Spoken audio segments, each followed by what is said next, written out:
So this talk is on Plato's Symposium, which is one of the OCR Greek set texts for examination in 2023 to 24, and will introduce some of the philosophical themes and main questions raised by the text. Students, and actually some teachers I've spoken to, can be wary of philosophy or think that it's a genre that's distinct from literary or historical texts and somehow requires some special knowledge. But students often find the questions raised by philosophical texts very interesting, and the kinds of arguments and the methods by which they're presented reveal a great deal about how the writer thought about different issues and reflected on their social and intellectual context. So it's worth drawing out philosophical questions in the text and reading the text with these questions in mind. And this talk aims to give a way in to the philosophical arguments presented in the text and the kinds of questions the text raises. So the Symposium is a text exploring the role of erotic love in life and society more generally. And it's important for students to note that eros, or erotic love, was closer to the term perhaps desire in English, in that one could have an eros for wine, but it wouldn't be proper to say that one could have erotic love for wine in English. So it's a broader term for desires that could also apply to lovers and to love. So why is Plato's dialogue set at a drinking party, which at first blush may seem an inappropriate context for exploring philosophical ideas? Well, the Symposium was a means of training and moderating desires. So for wine, for sex, for food, other bodily desires, and was therefore of interest to Plato insofar as it provided an opportunity for participants at the Symposium to practice testing and restraining their erotic desires. So this presents a chance for the guests at the party to cultivate sophrosuna, or moderation, which is going to be of interest to the moral philosopher who's examining the cultivation of virtue and moral qualities. The Symposium was also an occasion when the guests would deliver encomia, or praise speeches, which also would have an important ethical dimension, insofar as an encomium praises things that are praiseworthy or ought to be praiseworthy. So in a military context, an encomium exhorts soldiers to the right sorts of actions, and so has an important social role in directing people to behave according to certain ethical values. So the encomium is therefore of interest to Plato, as it presents an opportunity to examine these values and to explore what kinds of values ought to be aimed at. The Symposium also provided an opportunity for guests to engage in pederastic relationships, which was the conventional relationship between an older male, the erastes, and a younger male, the eromenos. And this relationship, with its imbalance of power, would tend to be a transactional relationship, sometimes with a sexual dimension, but not always. And in this relationship, the older man would exchange his expertise, his experience in society, his high status usually, for the company and perhaps the sexual favours of the eromenos, the younger male. Now, because these relationships have an educative dimension, they're of interest to the moral philosopher as well, because the erastes would have a moral influence over his eromenos and would serve to guide him and contribute to the formation of his character. So he has an important role in the moral development of a younger person. As an aside, there are a range of sources to use to supplement the text here, and it's a really good way to introduce Greek art into a literature course. And Dover's Greek homosexuality has a range of visual sources for these kinds of relationships, particularly sympotic drinking vessels, as well as written sources, so that students can develop an impression of Greek erotic conventions. And students often find it really interesting to compare and contrast ancient Greek attitudes and approaches to sexuality and sexual preference with modern approaches. considering the extent to which sexuality and erotic relationships may be socially conditioned or are perhaps inborn. So students can grapple with those issues and see erotic relationships through a different lens, perhaps. So the symposium is actually a highly appropriate context for a philosophical work that explores the role of desire and love in the cultivation of excellence and a fulfilled and happy life. So to move on to the speech of Aristophanes, which is the first chunk of the set text, well, because Aristophanes' speech is told by means of a story, it seems to lack a philosophical dimension or set of interests, but it actually throws up lots of interesting ideas that are worth pursuing with students. So to summarize the speech briefly, Aristophanes seeks to persuade his listeners to honor love fully by appreciating its power over humans through an etiological tale. So he tells us that humans were originally fused together into a round double human, like the image here. So either two males, two females, or a male and female part. So the image here has the male and female. But after these beings threaten the gods, the round double humans are cut in half by Zeus, so that the newly single humans spend their time seeking their other half and attaching themselves together. So this speech is highly imaginative and absurd and funny, and depicts the double humans really vividly. And it's fun to ask students to draw their translations so that they have some visual sense of the nature of the androgynes from Aristophanes' description. So before you show them an image like this one, it's worth getting them to try and work out how it fits together themselves. So it's worth noting that the round double humans are spherical. So that's the perfect shape of the heavenly body. So it's the shape associated with perfection in the ancient world. And so the implication seems to be that single humans are imperfect and can only attain perfection when they're joined with one another.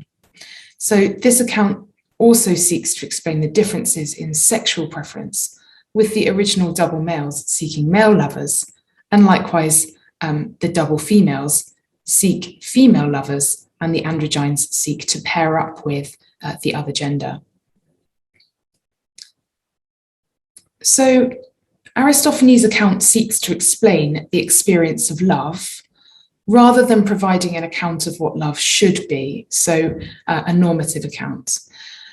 So perhaps it doesn't actually tell us all that much about the role of desire and erotic love in the good life, but simply explains how love feels in a recognizable way. But it does raise lots of interesting questions.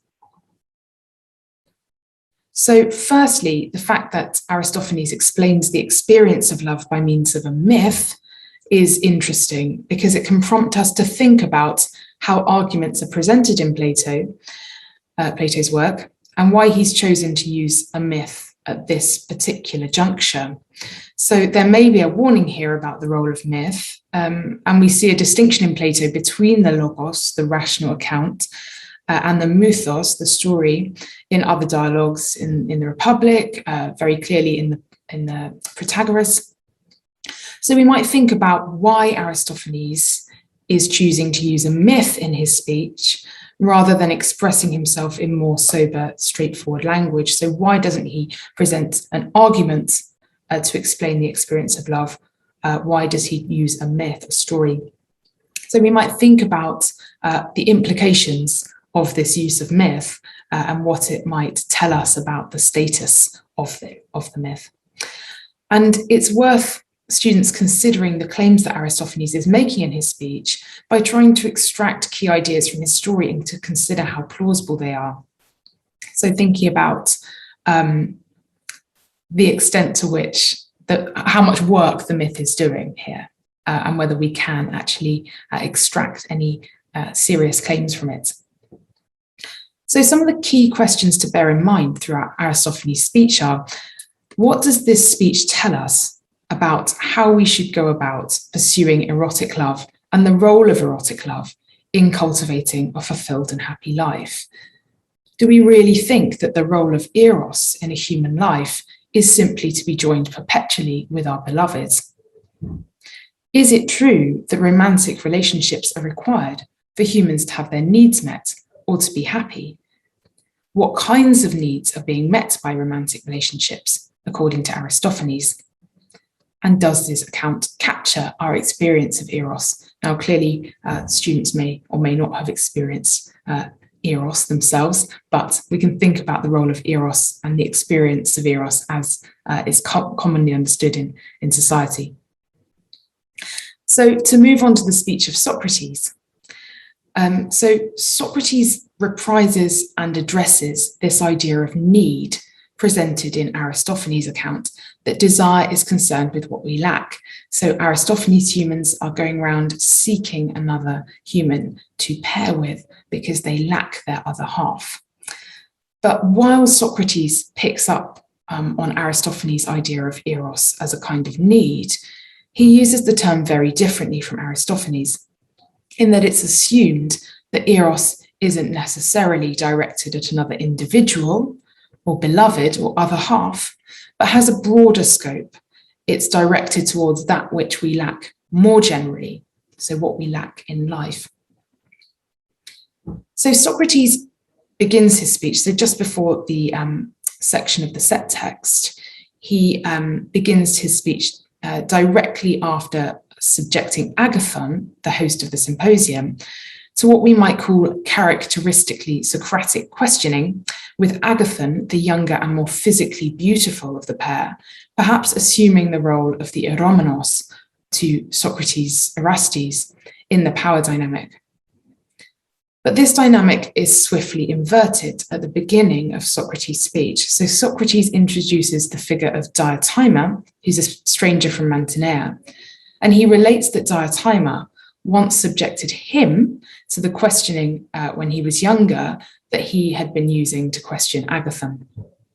So we immediately get an example of this kind of educative relationship with an imbalance of age, experience, and influence that we've seen in the conventional pederastic relationship, but it's transferred to a philosophical context. So this may present an example of the kind of erotic relationship Socrates goes on to present and discuss. So we have Socrates questioning the younger Agathon, and then we have this episode in Socrates' past where Diotima is questioning the younger Socrates. And this kind of questioning between a lover and a beloved may provide a model for the philosophical relationship discussed later in Socrates' speech. So this perhaps is what philosophical erotic relationships look like. So at the beginning of Socrates' speech, the character Diotima is concerned with the nature of eros. So again, describing what eros actually is.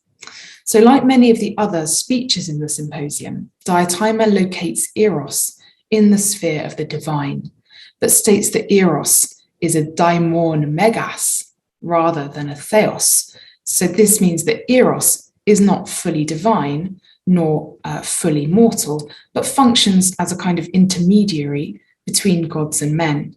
So it's this intermediate quality that's fundamental to the description of eros in the remainder of the passage. So just as eros is somewhere between the mortal and the divine, eros is neither beautiful nor ugly, but somewhere in between, just as correct belief is between wisdom and ignorance. So the intermediate nature of eros enables eros to bind different things together. So like Aristophanes, Diotima tells an etiological story to explain the nature of eros, which is really useful to compare and contrast with Aristophanes' etiological story to expose their different assumptions and positions.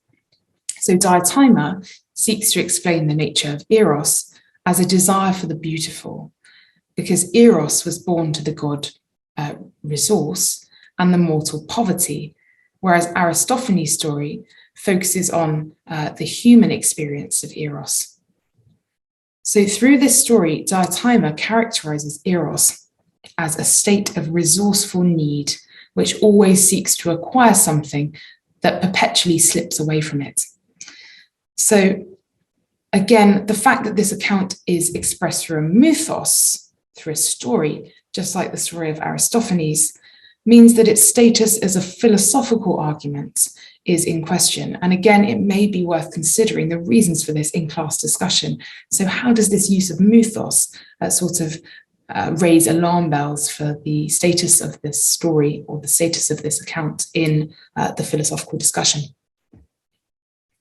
So Diotima in this way establishes that Eros is in a state of need, which is an intermediate state. And insofar as it's intermediate, Eros is also a state between wisdom and ignorance. So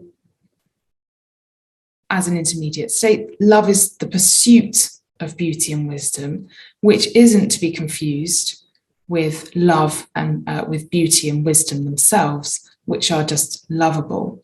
So wisdom and beauty are lovable. Love itself is the pursuit of those lovable things. So this is where the argument begins to depart from what the reader might intuitively understand the terms love or desire to mean. So it's worth bringing this departure to the attention of students so that they can begin to engage with and perhaps criticize the theory. So this is where we move from maybe what the average person understands by love, desire, being in love with something, to a fairly removed kind of vision of what love is. So because Eros is in a state between wisdom and ignorance, it means that Eros is a lover of wisdom. So Eros is a philosophos, a philosopher, what a surprise, because wisdom is identified with the beautiful. So as part of this discussion, Diotima radically broadens the definition of erotic love, so that being in love is just one subset of the broader category love, so that one can also talk about someone loving physical exercise or philosophy. So Diotima then goes on to explore the effect of possession of the beautiful. So that is what good it does us to possess the beautiful. And she agrees with Socrates that the person who possesses the beautiful will be happy. Because the beautiful has been identified with wisdom, it's possible to conclude that the person who possesses wisdom will be happy. So this section of the text is the most philosophically dense of the set text and needs to be unpacked if it's to be understood fully by students. There's a lot going on in it. So in the classroom, it can be helpful to formalize some of the arguments into syllogisms so that they can engage with the arguments more deeply. And if they want to deny a certain conclusion, they can decide which premise to object to and can think about plausible arguments against them. So this is really about training students in philosophical thought, in coming up with high quality responses to the text that aren't just I disagree, or that seems implausible to me, but thinking about where precisely in the argument they might locate their objections. So here's an example of a syllogism you might use in the classroom. So the first premise, Eros is a state of need between two opposite states. Premise 2, ignorance and wisdom are two opposite states. So the conclusion would be Eros is a state of need between ignorance and wisdom. So if a student were to disagree with the conclusion to this syllogism, they'd probably end up objecting to premise 1. So they'd have to form an argument which identifies precisely why this premise is false. So perhaps an objection to the idea of the general nature of two opposite states or something like that. So here's another example of a syllogism. The person who possesses the beautiful is happy. The beautiful is wisdom. So the conclusion is the person who possesses wisdom is happy. So obviously this syllogism has a lot going on in it, and students may ultimately agree with the conclusion, but they may nevertheless reject the premises and seek to replace them with others. So it's a good way of getting students to think about it, because these kinds of syllogisms can provide a very fruitful way into discussion of the arguments presented in the text, particularly when it comes to providing high-quality counter-arguments to some of the claims in the text, beyond simply saying that the argument is implausible or counterintuitive. So syllogisms can help students to nail down precisely the point of the argument that they find objectionable and can work towards why they find it false. So towards the end of the text, the section of the text for examination, Diatimer explicitly repudiates Aristophanes' account of Eros, which is really fun. So students can read both elements of the set text and see what Socrates' response to Aristophanes' argument is, or his account. So first of all, it's worth asking students to rephrase this argument in their own words in order to check their understanding, because it is expressed in slightly difficult language. So Diatimer argues that humans don't seek another half, another whole human in order to spend time with them or to attach themselves to this half. But they're not attracted to one human, they're attracted to the good in that person.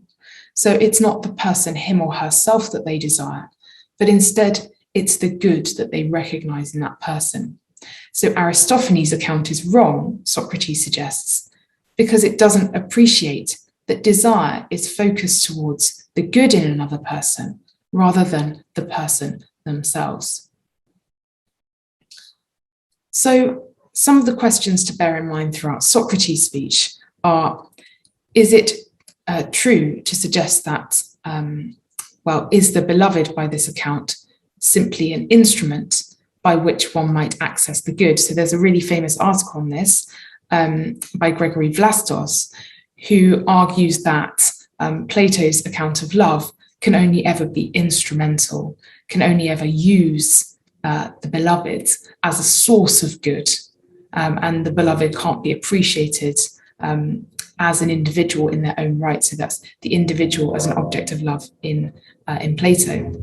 And that's quite a useful scholarly debate to open up to students. Is it true to suggest that a love of physical exercise or philosophy is in the same category as being in love with another person? So that picks up some of those ideas. Is it justified suddenly to broaden this definition of what love is?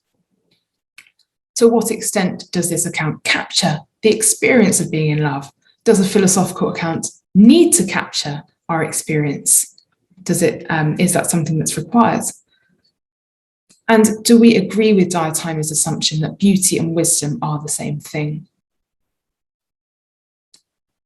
So finally, to think about the structure of the symposium as a whole. So students may question the structure of the text, as it could seem a little convoluted and odd for a philosophical text, for a work of philosophy, because surely it'd be more straightforward for Plato just to say what he thinks, rather than fabricating all of these speeches from the perspective of the Athenian public elite figures of the day, which represent a whole range of different points of view, both conventional and philosophical. So why doesn't he just say what he means? Well, Frisby Sheffield presents an interesting way of conceiving of this structure as an example of the endoxic method. So that's the method of philosophizing that's favoured by Aristotle.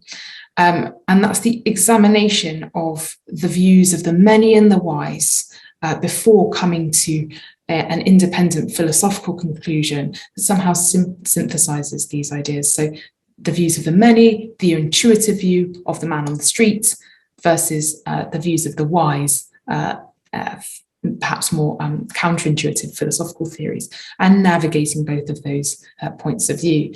So this explanation helps us to make sense of the range of speeches in the symposium, each with different elements and perspectives, which culminate in Socrates' speech, which is the final speech given at the symposium.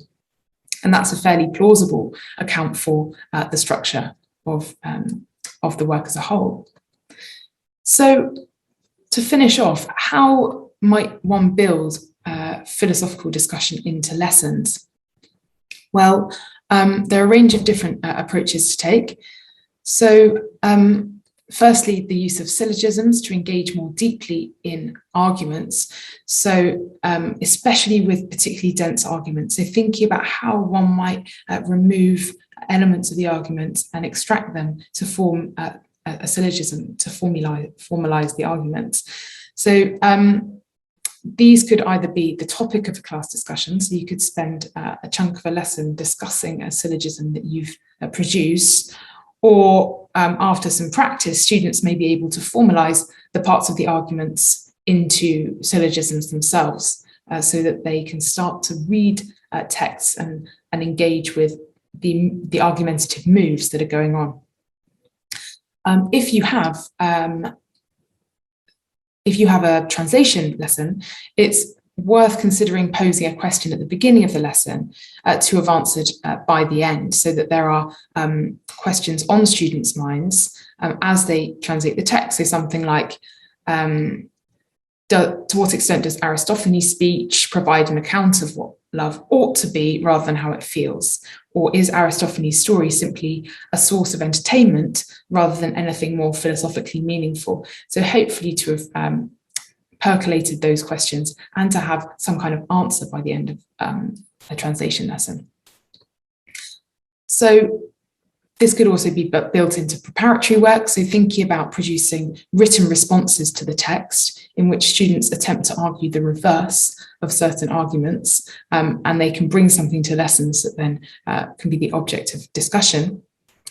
Or if you have the luxury of time, it may be worth thinking about having whole lessons dedicated to serious issues. So that might be one lesson every half term, in which you would delve into really serious issues like, what is the role of erotic love in the good life more generally? So thinking about what love should be in our lives and how to relate that to the ideas that are presented in the symposium.